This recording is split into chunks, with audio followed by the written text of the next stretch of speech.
Puente Hills Mall is a regional shopping mall located in City of Industry, California that opened in 1974.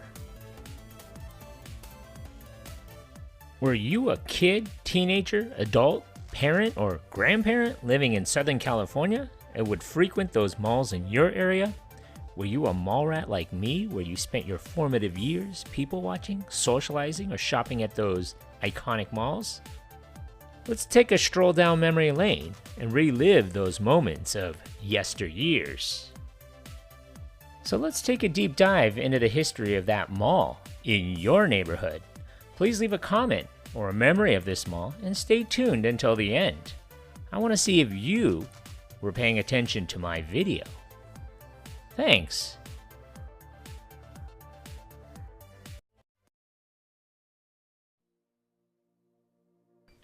The Puente Hills Mall was open in phases over a year from February of 1974 through spring of 1975, after the completion of the Pomona Freeway a few years earlier. Plans for an eastern San Gabriel Valley shopping hub was announced in August of 1972. A fully enclosed venue would occupy a 94-acre tract located 21 miles east of Los Angeles. When it was completed, the $40 million Puente Hills Mall encompassed 2 levels and 1.8 million square feet. A 3-level, 160,000 square foot The Broadway was dedicated on February 18, 1974. J.W. Robinson's opened a 2-level, 158,000 square foot location on March 11, 1974. A 2-level, 129,000 square foot Sears was dedicated on April 17th.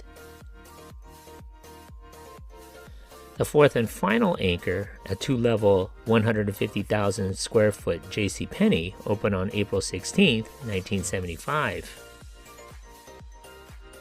Puente Hills Mall housed 125 stores and services. Charter tenants included Harris and Frank Menswear, Florsheim Shoes, Rebel Shops Menswear, The Gap, Security Pacific Bank, and Pasadena Federal Savings. There was also a Sears Auto Center, the Broadway Tire Center, Penny's Auto Center, and a Bank of America branch. The freestanding American multi-cinema Puente Mall 6 opened on December 22, 1974. This multiplex was joined by a second freestanding venue, the AMC Puente East 4, which was inaugurated in April 4, 1980. On another side note, one of the mall's original tenants was the first Foot Locker store, which still stands there today. By September of 1975, the mall reported 152 stores opened and announced plans for a construction of an adjacent 41-acre auto mall and home improvement and home furnishings retail district. The Puente Hills Mall became part of 1980s pop culture when it served as a filming location for the fictional Twin Pines Mall, later the Lone Pine Mall, in the 1985 film Back to the Future. In the film, Doc Brown uses the mall's south parking lot to stage his time travel experiments with the DeLorean time machine. The JCPenney and Robinson store featured prominently in the background. A Ross Dress for Less can be seen in the strip mall across the street. The scenes were filmed in January of 1985.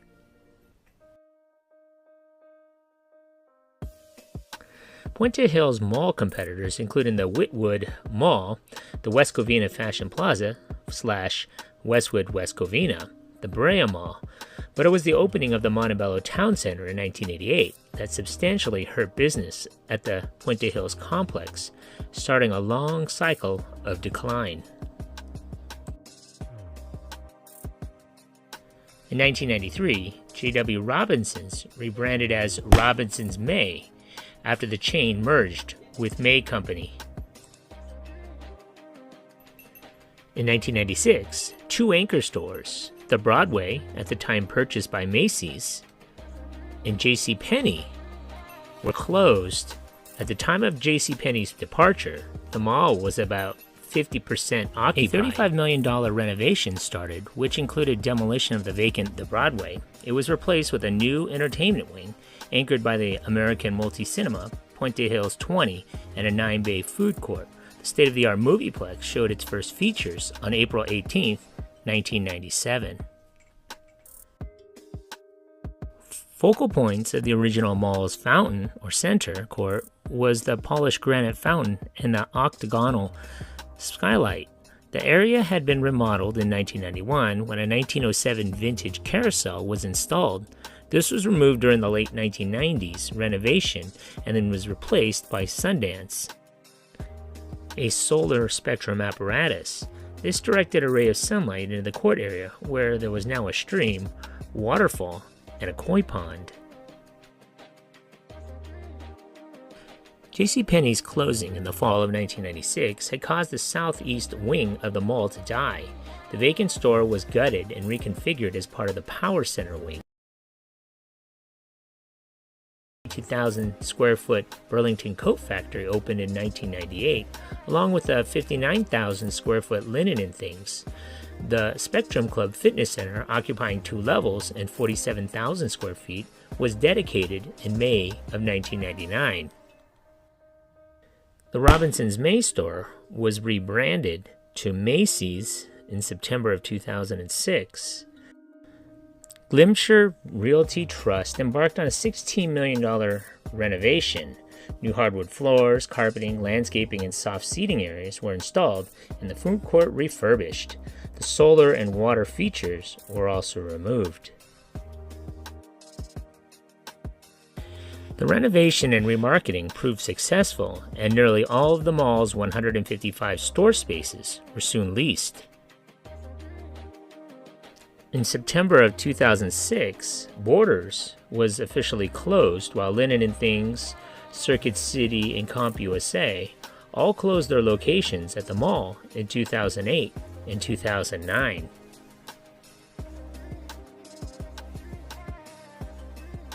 In August of 2010, the Japanese sports entertainment chain Round One opened the first U.S. location of Round One Bowling and Amusement, a video game arcade and bowling alley, as a new anchor.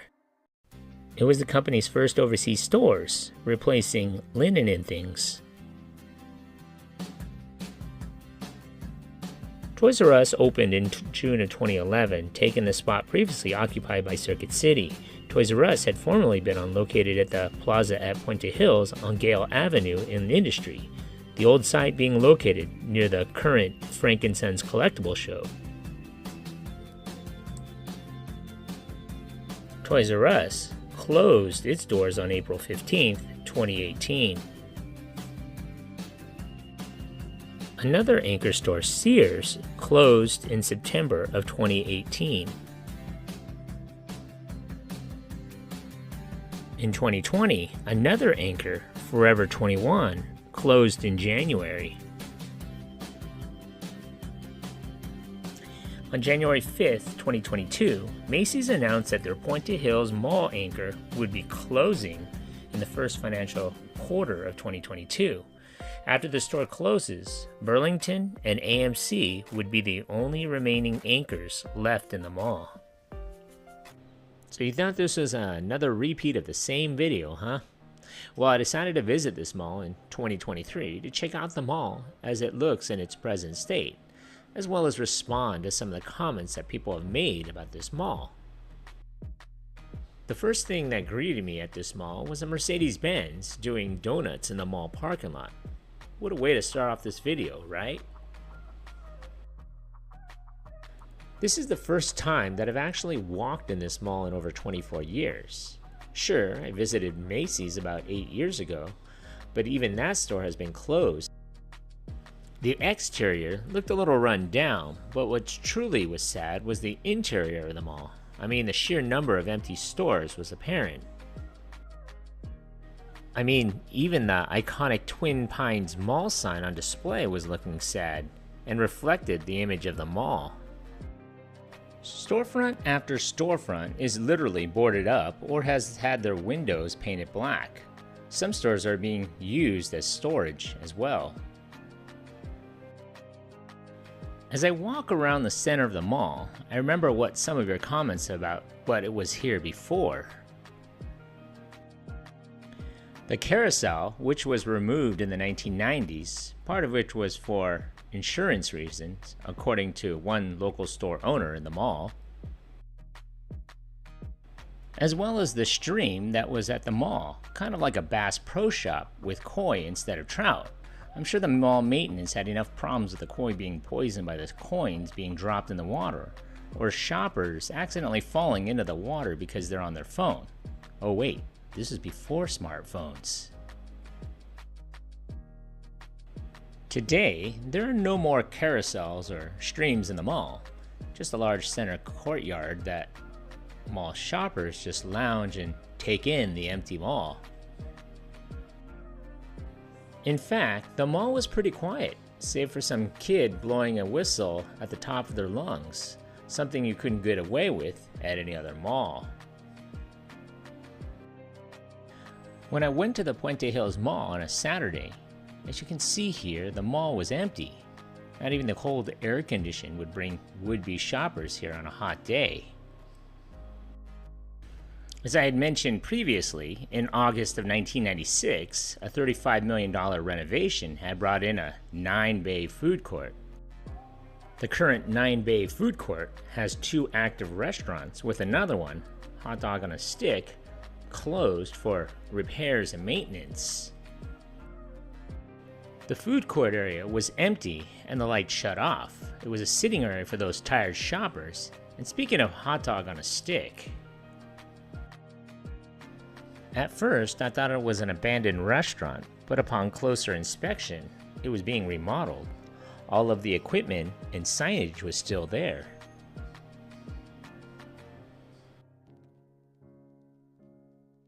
Across from the food court was a boarded-up former Borders book, and next to that was the former H&M store with a note thanking customers for their years of business. After speaking with other mall store workers, the mall is not going to be closed, even though the main mall anchors have all but disappeared. In fact, according to one shopper, he goes to the mall to go to the AMC movie theater and the Collector's Outlet. In fact, this store turns out to be my favorite store in the whole mall. The owner was quite friendly and was very knowledgeable about the history of this mall.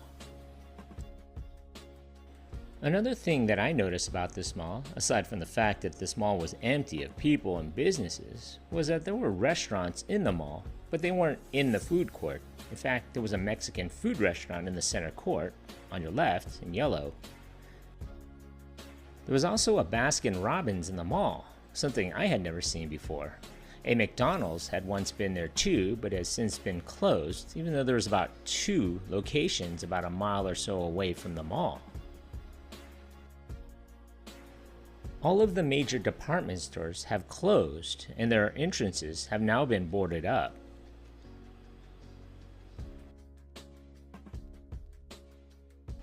The mall does have a Round One, a Burlington, and a Ross to help drive business, even though I would think Puente Hills Mall needs a bigger anchor. But I just started to lose count on how many stores were actually left in this mall, and that is pretty bad. In fact, I started to look around the mall to look at a mall directory. You remember those things, right? Here's a list of all the stores that are still at the mall.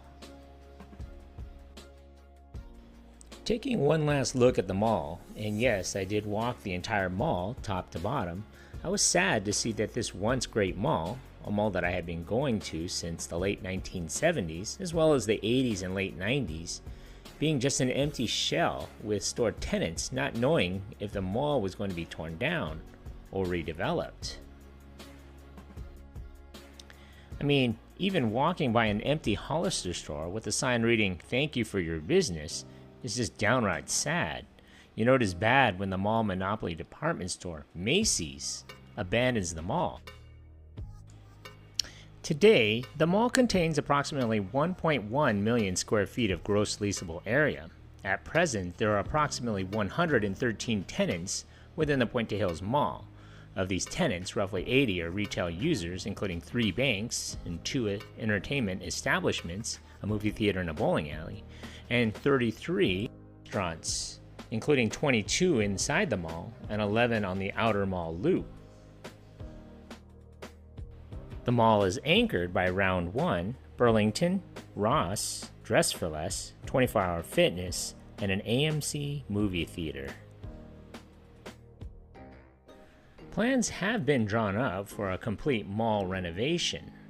The plans that you see here have been in the works for years. Advertising for it has been seen around the mall on empty buildings inside, but it is uncertain when the mall owners will start with the plans. Whether it's going to start this year, next year, or even if it ever happens, it's still hard to see the Back to the Future Mall, aka the Twin Pines Mall, aka the Lone Pine Mall, or just the Puente Hills Mall look like a dead mall walking. And for all of you movie buffs out there who love the classic Back to the Future, here's a famous Robinson's building back then and what it looks like now. On a little side note, I asked about why the Toys R Us and Babies R Us are still on the sign. I was hoping that they would be making a comeback at this mall, but sadly, if you notice, the sign hasn't been updated. Apparently the mall owners do not own the sign, and Toys R Us supposedly still owns the sign, preventing the mall management from removing any old tenants' names from. In December of 2024, I decided to revisit this mall and see how things were going. It had been over a year since I'd stopped by, and news of its future had been cycling in the news. My last visit to the mall was in August of 2023. Burlington Coat Factory, Baskin-Robbins, Bath & Body Works, and Claire's has since closed during that time. Apparently Ross and Morning Glory are still around. Online retail continues to trump traditional brick-and-mortar stores, and malls like the Puente Hills Mall have all followed the same fate: abandonment. The Puente Hills Mall was once home to retail giants such as H&M, Forever 21, Macy's, Sears, and many more. Now all that is left are a handful of stores. I've also heard stories that the mall held outlandish promotions, including a Renaissance fair where Lady Godiva, portrayed by a Playboy playmate, would ride through the mall on her white horse. In 1975, a young couple were married in the central court with wardrobe, hair, jewelry, and honeymoon car, all provided by the shops around them. Walking through the mall, it becomes evident that the decay of the once booming shopping center that provided customers with a variety of retail options is on life support. Another person that has witnessed the decline of the mall is Judy LaBelle, who owned and operated the Alpaca Cafe, a tea shop in the Puente Hills Mall. On weekdays, we saw about 30 orders a day, LaBelle said. We get a little bit more on the weekends, and we barely are able to survive. They have since closed. A heartbreaking constant among most shop owners in this mall is the struggle to keep their doors open. In February of 2024, Burlington Coat Factory closed after opening its doors in June of 2020. In August of 2024, the Puente Hills Mall and the 56 acres surrounding it was acquired by RCB Equities in the Mid-Wilshire District and the Real Estate Development Associates, LLC, after they secured a $115 million acquisition loan to purchase the aging mall in the San Gabriel Valley. One of the few draws to the mall are the 2 remaining anchor stores located on the opposite wings of the mall. Round 1 and AMC provide the mall with most of its customers, as both businesses connect directly to the mall. The other frequently used business or service at this mall is the Foothill Transit Center station, where over a dozen transit lines, including the 482, 289, 185, and 178 buses, all stop, connect, or depart from the Puente Hills Mall, as this is the midpoint for commuters from the Inland Empire and deeper parts of Los Angeles. When walking around the mall, it was busy for Puente Hills Mall, if that is even a thing. There were people walking around, and the highlight of my visit was to Collector's Outlet, a novelty gift and collector's boutique featuring sports cards, sports memorabilia, Funko Pops, purses, and all the other little stuff like that. It is one of the few stores operating at the Puente Hills Mall. Whole sections are blocked off, including the bottom level mall corridor, where Sears used to be, and the upper level mall corridor leading to where the old Macy's used to be. There are also wood partitions keeping customers out. The mall shops are almost all gone, which is really sad. It is labeled by many as a dead mall. In fact, there used to be over 133 stores in this mall at one time. Now all you see is the empty storefronts and the outlines of where the names of the stores used to be.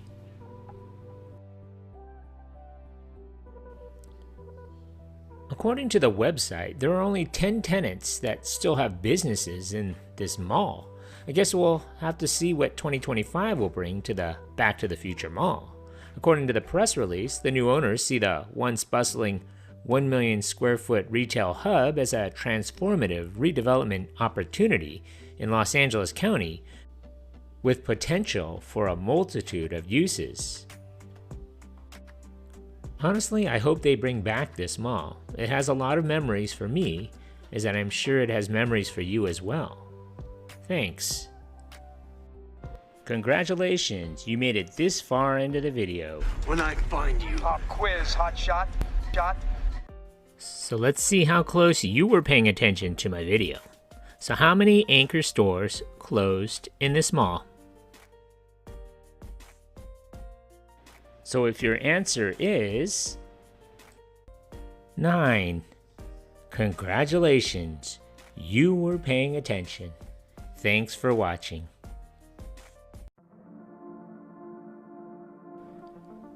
Thank you for watching. If you like this content, and if you haven't already, hit that subscribe button. Thanks.